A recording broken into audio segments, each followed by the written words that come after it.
안녕하세요. 오늘도 사연살롱을 찾아주셔서 감사합니다. 서울에 사는 30대 여성이에요. 언젠가 드라마를 보다가 그런 대사를 들은 적이 있어요. 인생은 속도가 아니라 방향이다. 그땐 그 말이 크게 와닿지 않았는데 요즘 들어 입가에 그 말이 맴도네요. 사실 그동안 저는 남들한테 뒤처지지 않으려고 부단히 노력하며 살았거든요. 남들보다 좋은 대학에 들어가서 먼저 이름이 있는 회사에 취직을 하고 남들이 부러워할 만한 조건의 신랑감을 만나 결혼해서 보란듯이 자식 잘 키우고 사는 것. 마치 이게 제 인생의 목표인 것처럼 살아왔으니까요. 그런데 막상 그렇게 살아보니 정작 제가 지치고 힘들 때 제 곁을 지켜주는 사람이 아무도 없다는 걸 알게 됐어요. 내 편이라 믿었던 남편조차도요. 그때 알았어요. 제가 살아온 방향이 잘못됐다는 걸요. 저는 한부모 가정에서 자랐어요. 엄마 아빠가 제가 2살 무렵 이혼을 하셨거든요. 그래서 저는 아빠 얼굴도 몰라요. 집에 아빠 사진이 한 장도 남아있지 않았으니까요. 어릴 땐 아빠 있는 친구들이 부럽기도 했지만 자라면서 아빠의 부재가 그리 크게 느껴지지 않더라고요. 그건 아마 아빠 몫까지 다 해주려고 노력했던 엄마 덕분인지도 모르겠어요.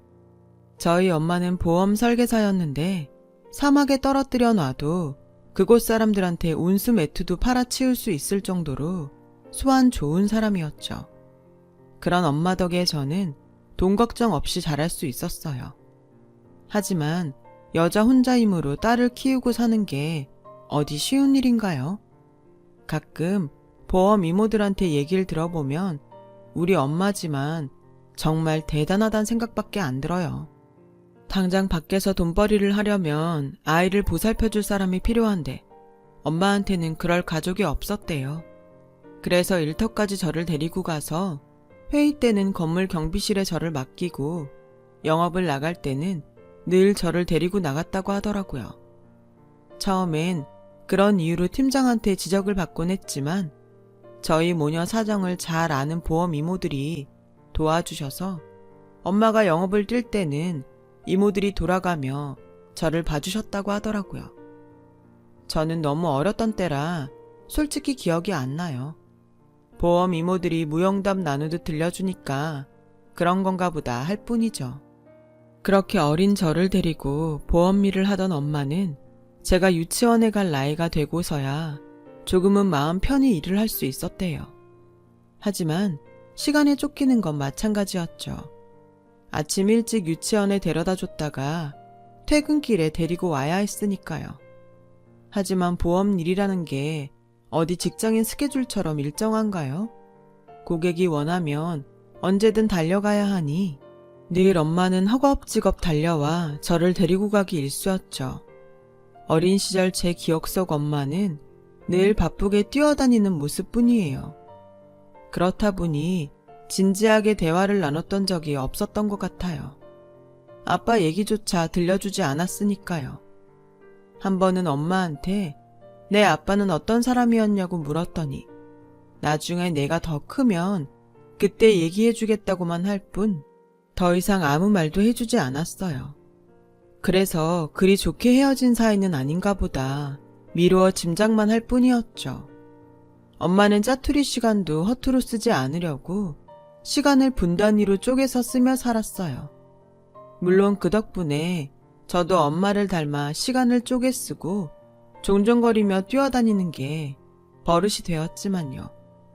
그 덕에 부지런하고 성실하단 얘기를 듣고 살 정도로요. 그런 점에선 엄마한테 고마울 뿐이죠. 게다가 남들 못지않게 뒷바라지를 해준 덕분에 저는 보습학원에 국영수 과외까지 받을 수 있었거든요. 개천에서 용나는 시대는 지났다고 돈을 쓰는 만큼 성적은 나왔고 덕분에 이름 있는 대학에 들어갈 수 있었어요. 엄마 성화에 2학년을 마치고는 호주로 단기 어학연수도 다녀올 수 있었죠. 배울 수 있을 때 많이 배워. 그래야 나중에 네 아빠 만나도 엄마가 당당할 수 있지. 내 새끼 혼자서도 잘 키웠다고 말이야. 그러니까 넌 돈 걱정하지 말고 하고 싶은 거 먹고 싶은 거 뭐든 말만 해. 엄마가 다 해줄 테니까. 알았지 내 딸? 이런 엄마의 헌신 덕분에 저는 남들 못지않은 스펙도 쌓았고 덕분에 꽤 좋은 곳에 취업도 됐어요. 마치 인생이 제가 그려놓은 계획표대로 잘 진행되고 있는 것만 같았죠. 그런데 계획에 없던 인생의 오점이 생기고 만 거예요. 뭐? 임신? 이게 미쳤어. 입사한 지 얼마나 됐다고 벌써 임신을 하면 어쩌냔 말이야. 누구야? 너 임신시킨 놈이 누구냐고. 엄마는 당장이라도 달려갈 기세로 물었어요. 엄마 성격을 아는 저로서는 순순히 말해줄 수는 없었어요. 그도 그럴 것이 당시 남편과 저는 이제 막 사귀기 시작한 상태였거든요. 이런 말 하기 창피하지만 회식 때 진탕 취하는 바람에 둘 다 이성을 잃고 버린 일이라 남편이나 저나 임신 사실이 황당한 처지였어요. 게다가 신입사원이 입사하자마자 사수와 눈이 맞아 애까지 뱄으니 왜 안 그렇겠어요. 저는 내심 남편이 수술하라고 하진 않을까 걱정했는데 다행히 임신 사실을 알고는 결혼하자고 하더라고요. 예상보다 일이 급진전되긴 했지만 그래도 우리가 사랑하는 사이임은 분명하고 우리 사이에 생긴 악인이 최선을 다해 키워보자고 하더라고요. 그 말에 조금은 안심이 됐어요. 그래서 엄마한테도 말했던 건데 엄마는 길길이 뛰며 화를 내다가 마치 세상 끝난 사람처럼 주저앉아 대성통곡을 하더라고요. 아휴, 닮을 걸 닮아야지. 뭐 좋은 거라고 혼전 임신까지 지 엄마를 닮아. 내가 너만큼은 엄마 팔자 닮지 말라고 얼마나 애지중지 키웠는데 네가 어쩜 이럴 수가 있어. 다 필요 없고 수술 받아. 난 내 딸 인생 이렇게 망가지는 거 못 본다. 엄마 얘기를 들어보니 엄마도 저처럼 혼전 임신을 했던 모양이었어요. 그랬으면 지금 내 심정이 어떤지 누구보다 잘 알 텐데 어떻게 수술을 할 수 있는 건지. 뭐? 나보고 수술을 하라고? 엄마, 어떻게 엄마가 나한테 그런 말을 할 수가 있어. 엄만 날 이렇게 낳아놓고 나보고 내 아이를 지우라고? 그게 말이 돼? 싫어. 나 절대 수술 안 받을 거야. 그이도 낳아서 잘 키우자고 그러는데 어떻게 엄마라는 사람이 딸한테 아이를 지우라는 소리를 해? 왜? 엄마가 날 지우지 못했던 게 한이 돼서 그래? 진작에 날 지웠으면 걸리적거릴 것도 없고 엄마 마음 편히 살 수 있었을 텐데 그게 억울해서 이러냐고. 말해봐. 그때였어요. 지금껏 단 한 번도 저를 때린 적 없던 엄마가 제 뺨을 쳤어요. 그리곤 죽일 듯 노려보며 그러셨죠. 그래, 너 같은 딸년 내가 미쳤다고 이날 이때까지 키웠는지 모르겠다. 그때 네 친할머니 말대로 지웠어야 했는데 내가 미친년이지. 이 꼴 보자고 그 고생하고 살았으니. 그래, 네 마음대로 해. 애를 낳든 말든 네 마음대로 하라고. 그날 이후 엄마와 저는 한동안 말도 섞지 않았어요. 그리고 며칠 뒤 저는 남편이 살고 있는 오피스텔에 들어가 본격적으로 동거를 시작했어요. 임신 6개월이 넘어가자 더는 복대로 배를 가릴 수 없는 지경에 이르렀고 결국 퇴사를 결심하게 되었어요. 상황이 이렇게 되고 보니 순서는 바뀌었지만 시댁에 인사를 드려야 할 것 같아서 하루 날 잡아 남편과 함께 시댁에 찾아갔어요. 아니, 사귄 지 얼마나 됐다고 벌써 애를 뺏어와? 세상에. 아무리 세상이 좋아져서 손주를 혼수로 데려오는 세상이 됐다지만 그래도 이건 좀 너무한 거 아니니? 게다가 넌 신입사원이라며. 기껏 들어간 회사를 이런 일 그만두는 게 아깝지도 않니?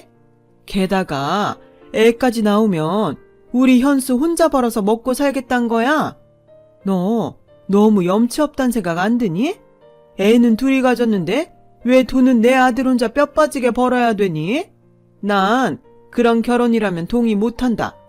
아무리 애비 없이 자라 배운 게 없다지만 그래도 이건 아니지. 그러니 퇴사 문제는 없던 걸로 해. 시어머니는 다른 건 몰라도 외벌이는 안 된다시며 퇴사를 만류하셨어요.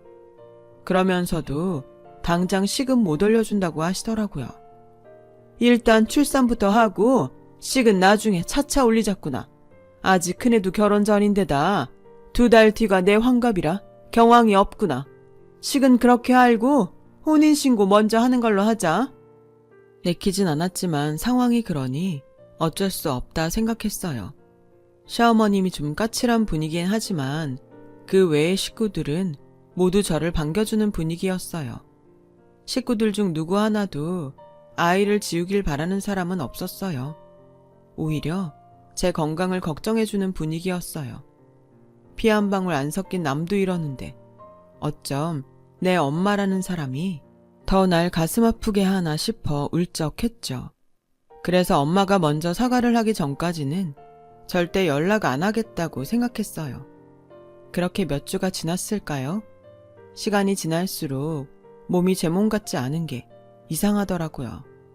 임신을 하면 호르몬 불균형으로 몸이 전과는 다르다는 말은 들었지만 그 정도 문제가 아니었어요. 혈압도 높고 몸도 잘 붓는 데다 경련을 일으키는 일도 종종 있었거든요. 아무래도 큰 문제가 있는 것 같아서 정기검진을 받던 산부인과에 갔어요. 네? 임신 중독증이요? 글쎄, 임신 중독증이라지 뭐예요. 임산부에게는 가장 무서운 병이라며 미숙아를 출산하거나 심할 경우 태아와 산모 모두 위험할 수 있다고 하더라고요. 그 말을 들으니 덜컥 겁이 났어요. 그동안 때 되면 아이를 낳을 거라고만 생각했지 이런 일이 있을 거라고는 생각도 못했으니까요. 그래서 걱정스러운 마음에 남편이 퇴근하고 돌아오자 이 얘기를 했더니 글쎄 이러지 뭐예요. 그래? 그럼 어쩌나? 다음 달 어머니 환갑 때 하롱베이로 크루즈 여행 가려고 했는데 자기는 아무래도 못 가겠지? 에이, 아쉬워서 어쩌냐? 크루즈에서 1박 하면서 보는 풍경이 그렇게 좋다는데 할 수 없지 뭐. 대신 내가 사진 많이 찍어 올게.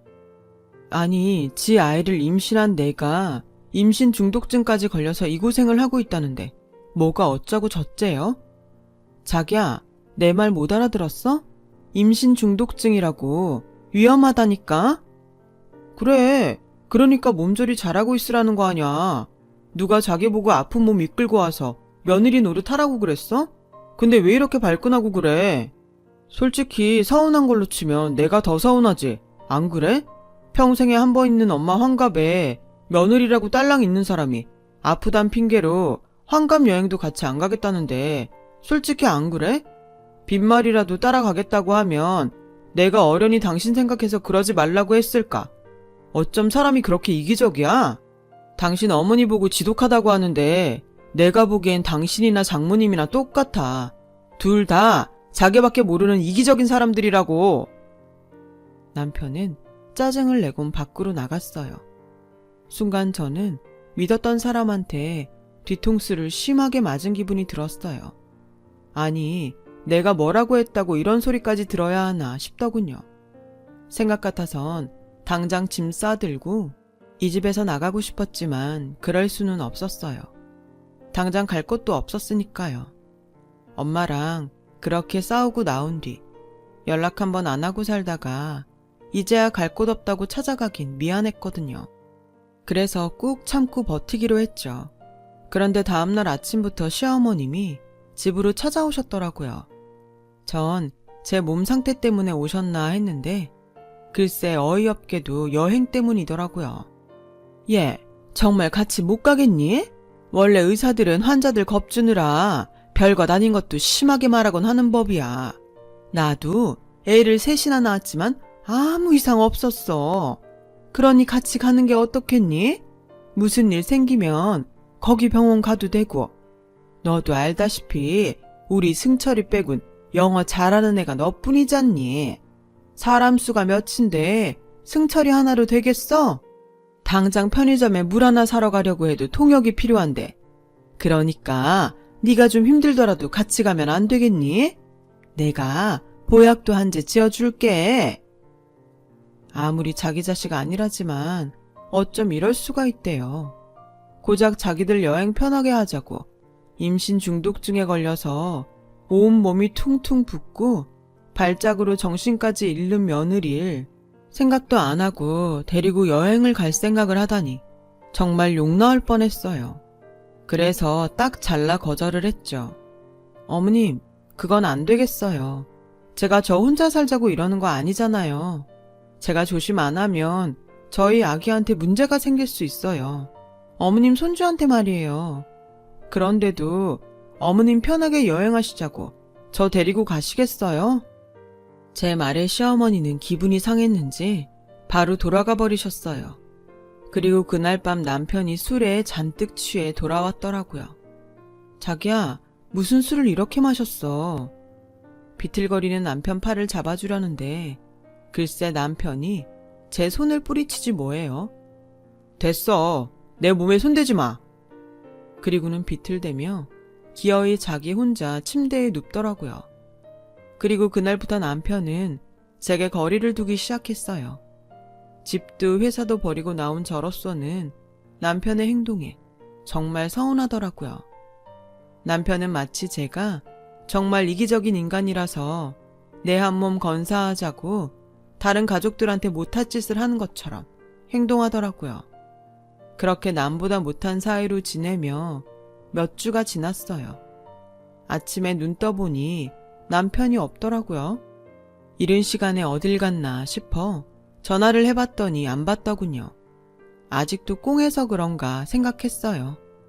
그런데 몇 주 동안 신경을 많이 써서 그런가 두통이 전부 다 심하고 눈앞이 침침하더라고요. 거기다 배눌림 증상도 심하고 호흡도 힘든 데다 다리 사이로 뜨거운 액체가 흘러내린다는 느낌까지 나더라고요. 순간 겁이 덜컥 났어요. 이러다 정말 어떻게 될 것 같아서 남편한테 전화를 했는데 받지 않더군요.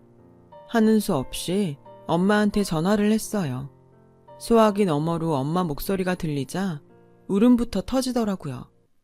제 울음소리에 엄마는 무슨 일이냐며 당장 달려갈 테니 어딘지 말하라고 소리쳤어요. 그렇게 엄마가 달려와준 덕분에 전 병원에 입원할 수 있었어요. 정신이 들어보니 엄마가 제 손을 꼭 잡고는 눈물을 흘리고 있더군요. 제가 혹시 무슨 일 있냐고 물었더니 엄마가 제 손을 어루만져 주시며 유산이 됐다고 전해주셨어요.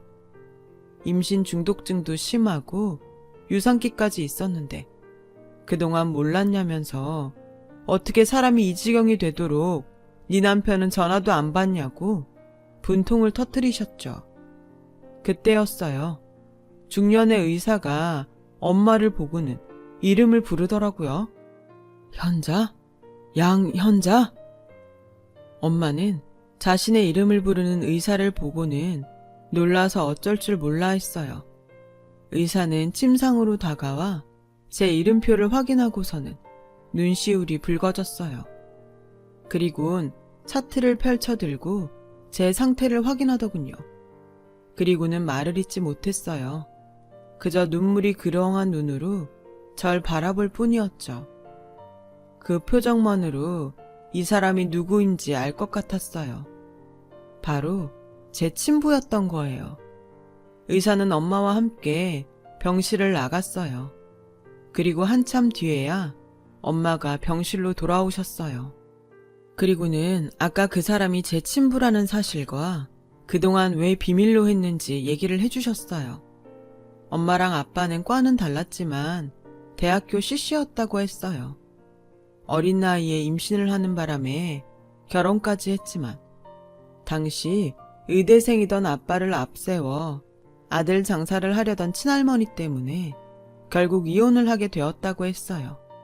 친정도 없는 나한테 비빌 언덕이 뭐가 있었겠니? 네 할머니가 아빠를 선자리에 끌고 다니는 걸 알면서도 1년을 버티다가 결국 널 데리고 나온 거지. 지 공부하느라 바빠서 자기 엄마가 무슨 짓을 하는지 알면서도 모르는 척하는 네 아빠도 밉고 날 사람 취급도 안 하는 네 할머니도 싫어서 그땐 이혼이 최선이라고 생각했다. 아빠는 친할머니 닥달에 결국 엄마와 이혼을 하고 얼마 뒤 부잣집 딸과 재혼했지만 아이를 가지지 못했다고 하더라고요. 그러자 친할머니가 우리 모녀를 찾았더라는 말도 함께요. 5년 전 친할머니가 돌아가시고 현재 아빠는 혼자 사신다고 했어요. 아빠는 내심 엄마와 재결합을 원하는 눈치였지만 엄마는 그럴 생각이 없어 보이더라고요. 그동안 못한 아빠 노릇이나 해. 내 남편 노릇까지 할 생각 말고. 내 딸, 아니 우리 딸 마음의 상처는 몰라도 몸에 난 상처는 당신이 꼭 다 낫게 해줘. 엄마는 아빠한테 신신당부를 했어요. 그렇게 제가 아빠 병원에 입원해 있는 동안 엄마는 제 곁은 지키고 계셨어요. 그렇게 일주일이 다 되어가던 어느 날 남편한테 전화가 왔어요. 짐이 많으니 공항으로 차 끌고 마중을 나오라더군요. 그 순간 알았어요. 남편과 시댁 식구들이 저한테 말도 없이 시어머니 환갑여행을 갔다 왔다는 사실을 말이죠. 제가 울먹이며 아무 대답도 못하자 곁에 있던 엄마가 전화기를 뺏어선 대신 통화를 했어요. 자네 지금 어딘가? 애가 몸이 이 모양인데 왜 코빼기도 안 보이고 이제야 전화인가? 어디긴 병원일세. 제가 유산을 했다는 말에 남편과 시댁 식구들은 공항에서 바로 병원으로 달려왔어요. 병실에 들어선 시어머니는 저를 보자마자 소리를 치셨어요. 너는 어떻게 돼먹은 애가? 네 새끼도 하나 못 지키니? 임신 중독이니 뭐니 유세까지 떨며 내 환갑여행도 같이 못 가겠다고 했으면 애는 지켰어야지. 애비도 없이 편모스라 해서 자란 널 군말 없이 받아준 게 네가 마음에 들어 그런 줄 아니? 네가 내 손주를 뵀다고 하니 내칠 수 없어서 할 수 없이 받아준 거야.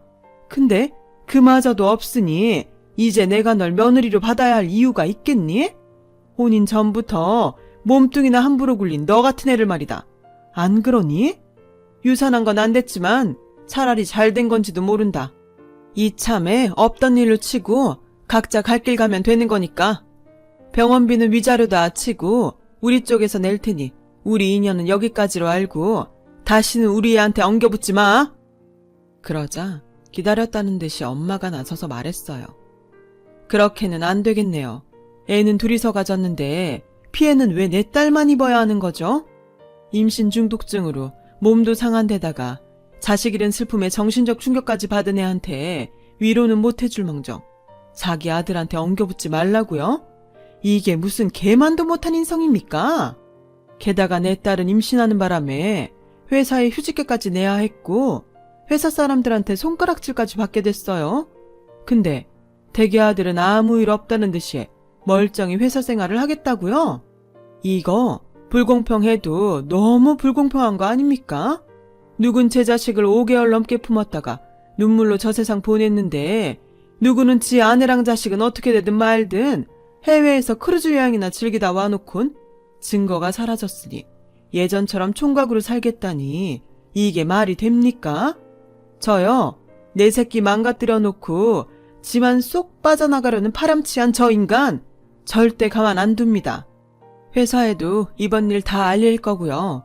내 새끼 몸과 마음에 상처 입은 만큼 그쪽 아들한테도 똑같이 해줄 겁니다.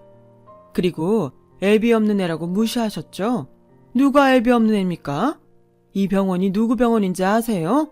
우리의 친부 병원입니다. 그닥 변변찮은 남편 앞세워 내 딸 자식 앞에서 유세했던 모양인가 본데 가소로워서 웃음도 안 납니다. 어디서 되지도 않는 주제에 내 새끼 가슴에 멍을 들여요.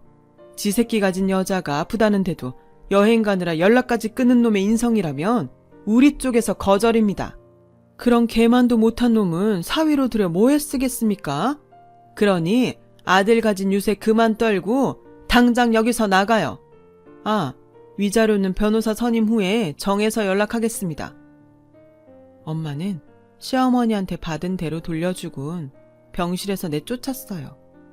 그리곤 제 손을 어루만지며 말했어요. 일전에 아이 지우라고 한 건 말이다. 너는 나처럼 힘들게 살지 않길 바래서 했던 거지 진심이 아니었어. 아무렴 애미가 딸한테 손주를 버리란 소리를 하겠니? 그 업보는 다 엄마가 안고 살게. 그러니 넌 마음 추스리고 다시 살아 이거사. 네가 누구 딸이니? 이 오뚜기 양현자 딸이잖아. 살다 보면 또 사라진다. 그러니 이 엄마를 봐서라도 일어나. 그깟 회사 때려치우고 휑하니 마음 가는 대로 여행이라도 다녀오든가. 네가 원하는 거라면 이 엄마가 다 해줄 테니까. 알았지? 아니, 나 회사 안 그만둬. 엄마 말대로 나 양현자 딸이야. 내가 뭐가 무서워서 힘들게 들어간 회사를 나와. 그 인간이 먼저 제 발로 나가면 몰라도. 나 다시 해볼 거야. 이번엔 실수하지 않도록 제대로 해볼 거라고. 그러니까 엄마도 내 걱정 그만해. 얼마 뒤 저는 퇴원을 했고 다시 회사로 돌아갔어요. 그러자 하루는 남편이 절 부르더군요. 저 때문에 자기 입장이 곤란하니 제발 회사를 나가달라고요. 미쳤니? 니깟 인간 편하라고 내가 회사를 그만두게? 웃기는 소리 하지 말고 앞으로도 넌 내 옆에서 마음 불편하게 회사 생활해. 그게 너한테 내리는 벌이니까. 그 정도도 못 버티겠다면 별 수 있니? 네 발로 나가는 수밖에. 최소한의 양심도 없는 놈아. 한 번만 더 나보고 그만둬라 말아 떠들면 그땐 평생 쫓아다니면서 괴롭혀줄 테니까 알아서 해. 결국 남편은 얼마 뒤 퇴사를 했어요. 남편이 회사를 나가자 우리 둘 사이 소문도 잦아들기 시작했죠. 결국 끝까지 버틴 자가 이긴다는 말이 정설이 됐지 뭐예요. 게다가 엄마가 선임해준 변호사를 통해 시댁과 소송도 벌이고 있어요. 그런다고 마음의 상처가 사라지진 않겠지만 적어도 상처를 낸 사람은 어떤 식으로든 대가를 치러야 한다고 믿기 때문에 끝까지 가보려고요. 저를 세상에 태어나게 해주신 엄마 이름 아깝지 않게 이 양현자 딸 더 당당히 열심히 살아보렵니다. 엄마, 진심으로 존경하고 사랑해요. 지금까지 제 사연을 들어주셔서 감사드리고요. 여러분의 인생에 행복한 일이 가득하길 빌어요. 여러분, 사연 댓글에 응원과 현명한 조언 부탁드려요. 좋아요와 구독은 저에게 큰 힘이 됩니다. 오늘도 좋은 일 가득하세요.